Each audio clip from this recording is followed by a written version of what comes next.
Hello folks, doing a thread response to Fred Big Star 1000's Gimme Ten series for Dreampop.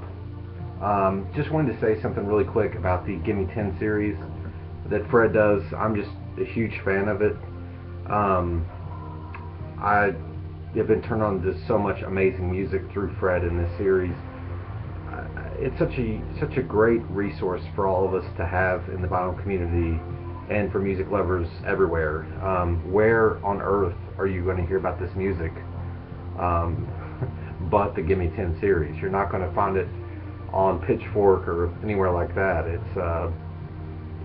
He's the only guy out there talking about a lot of the music he shows, and it really hurts my wallet every time there's a new Gimme Ten that Fred does, because I have to order all this amazing music, but it's been such a blessing, and I'm finally glad to participate in one of them. A lot of the times when Fred does these, it's just these amazing, strange genres that I don't have a lot of records of. I'm slowly getting there because of them, but he did this one today, and I was really excited. I watched it while I was at work, and I have a few Dreampop records, so I can show you my Gimme Ten. First thing is Bear in Heaven. This is on the Home Tapes label. Bear in Heaven is a Dreampop band out of Brooklyn, New York. This came out in 2009, I believe. This is a really excellent album, their debut album. It's on clear red vinyl. Really, what stands out on this LP as far as a Dreampop band is the percussion. They do use a live drummer instead of like Beach House drum machine or something like that, and the drummer is extremely good. The percussion really stands out. It's very atmospheric, obviously. The singer's really good too. A lot of crooning. It's a unique album. It's a solid debut. They've done a few since then that I haven't really cared for, but this is a very solid debut. Very interesting percussion. Bear in Heaven, and this is called Beast Rest Fourth Mouth is the name of this one. But yeah. Another really good, and this is playing in the background, younger Dreampop band. This is Future Islands with On the Water. They're based out of Baltimore. I wouldn't really call them a Dreampop band, but this is certainly a Dreampop album. I wouldn't not call them a Dreampop band, but their music has a lot of the elements, but the thing that really they disqualify them is the singer's voice. To me, Future Islands sound like if Tom Waits fronted a Dreampop band. And I think that's a great thing. The guy is really amazing, very catchy, a lot of pop sensibility on this, but to me, they're a Dreampop band. So yeah, Future Islands, On the Water, a band that's really never really broke through, but has a lot of solid releases. So check them out. And that was on the. I know they just signed to 4AD. This is on Thrill Jockey. And just a word on Dreampop. Good Dreampop should make you feel like you're just took a shot of liquid codeine, and you're in a heated pool, and it's the first day of spring, and there's a nice breeze blowing through your hair. It's very atmospheric. It transports you to another world. That's what Dreampop is to me. Another Dreampop album in recent years. This is Wild Nothing, a 2002 album, Nocturne. This is on the Captured Tracks label. Amazing packaging on this. You'll see every sheet is a different painting. Again, the label did just a really good job on the packaging. Wild Nothing is this one is much more guitar based. As some of their previous releases, really solid set of songs on this one. Very catchy, but still very atmospheric. So Wild Nothing, Nocturne, and of course I do know everything's backwards. I still can't fix it, folks. I don't know. I'm sorry. This is from last year, 2013. Beach Fossils, Clash the Truth. Excellent Dreampop band. This has elements of sort of like if Joy Division went in a Dreampop direction. That gives you an idea of what this sounds like. This is on the Captured Tracks labeled as well.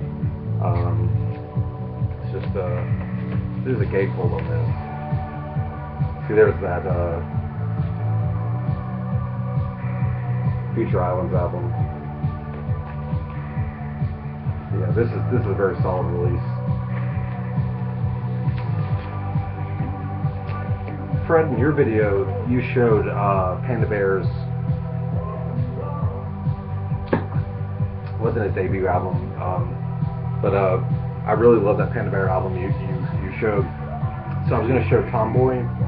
I also really love Tomboy. This one is a little bit more psychedelic, but I still consider it dream pop, and I really like this album. There was a lot of backlash against this album, but I thought it was still a very solid release. Still very, very atmospheric. This is an original. This is on, I'm sure this is on Paul Tracks, yeah, and this is on white vinyl.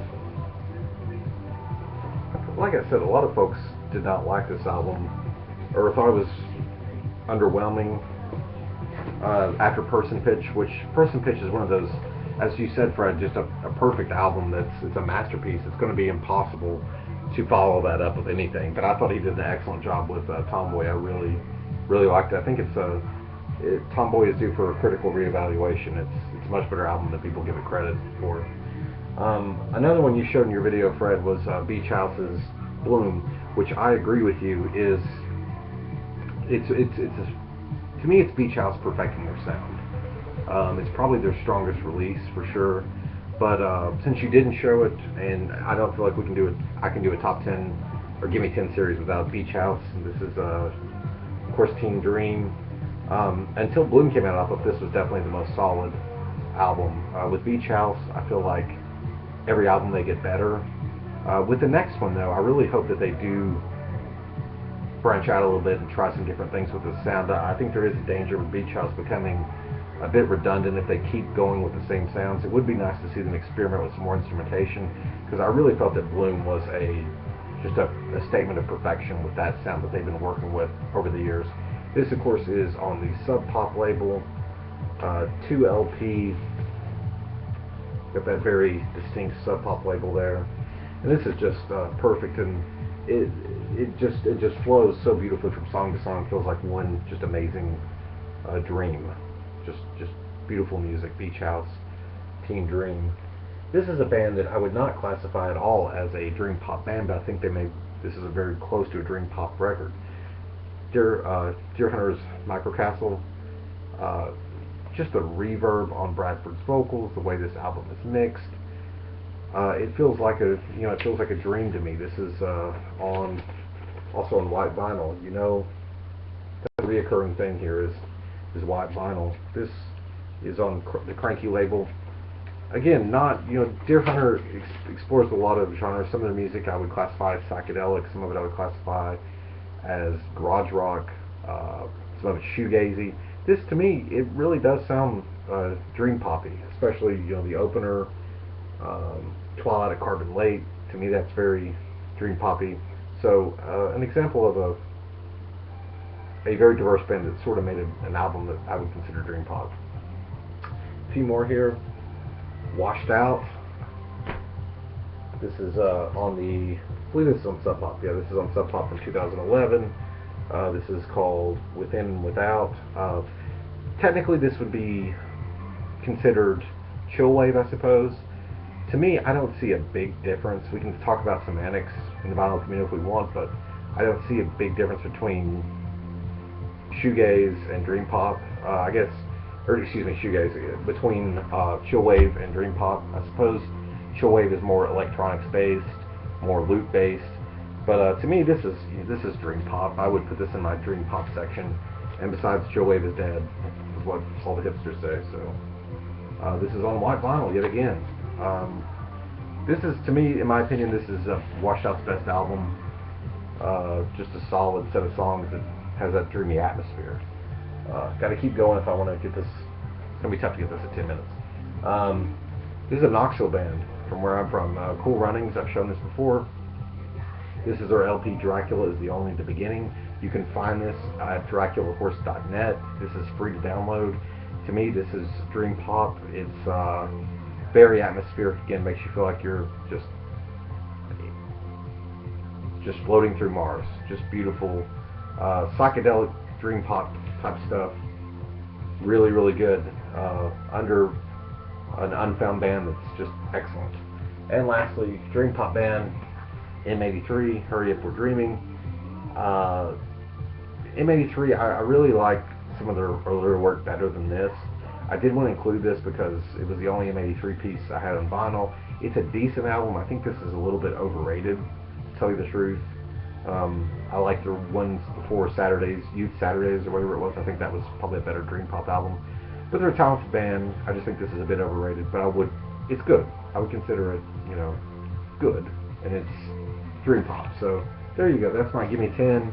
Fred, thank you again for doing this. I hope there's hundreds more of these. It just educates me and turns me on to so much good stuff. So there it is, Gimme 10, and I'm going to get it in at 10:59.